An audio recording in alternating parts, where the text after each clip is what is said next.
একটা প্রশ্ন করি, এই পৃথিবীতে সবচেয়ে নিঃস্বার্থ ভালোবাসাটা কার কাছ থেকে পেয়েছো?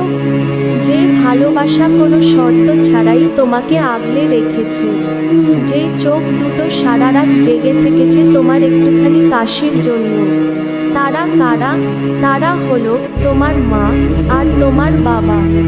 আল্লাহ রাব্বুল আলামিন কোরআনে বলেছেন, তুমি তাদেরকে উফ পর্যন্ত বলো না, ধমক দিও না, আর তাদের সঙ্গে সম্মানজনক কথা বলো। সূরা বনী ইসরাইল আয়াত 23। আজ সেই মা বাবা অনেক সময় চুপচাপ বসে থাকেন, হয়তো মনে মনে ভাবছেন, আমার সন্তানটা কেমন ব্যস্ত হয়ে গেছে, সময় দেয় না। একটা সময় ছিল তুমি হাঁটতে পারতে না, বাবা তোমাকে কোলে নিয়ে হাঁটতো।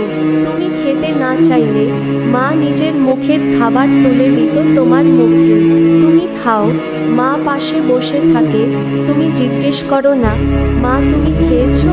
প্রিয় নবী হযরত মুহাম্মদ সাল্লাল্লাহু আলাইহি ওয়াসাল্লাম বলেছেন, মা বাবার পায়ের নিচে সন্তানের জান্নাত। মুসনাদে আহমদ। অনেকেই আছেন যারা আজ বলে, ইস, মা বাবা বেঁচে থাকতে যদি একটু সময় দিতাম, যদি একটু ভালোবাসতাম। কিন্তু তখন আর কিছুই করার থাকে না, তখন শুধু কবরের পাশেই দাঁড়িয়ে চোখের পানি ফেলা যায়।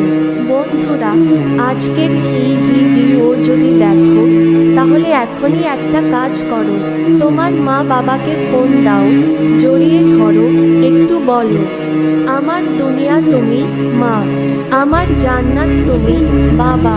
কারণ জানো তো, দুনিয়ার সব কিছু ফিরে পাওয়া যায়, শুধু মা বাবা একবার চলে গেলে আর কোনো দিন ফেরে না। ভিডিওটি শেয়ার করো, যেন কেউ না ভুলে যায় মা বাবার হক। হয়তো তোমার শেয়ারেই কোনো সন্তান তার মাকে জড়িয়ে ধরবে, আর সেই মায়ের চোখে আনন্দের অশ্রু আসবে। জান্নাত এমনিই তৈরি হয়।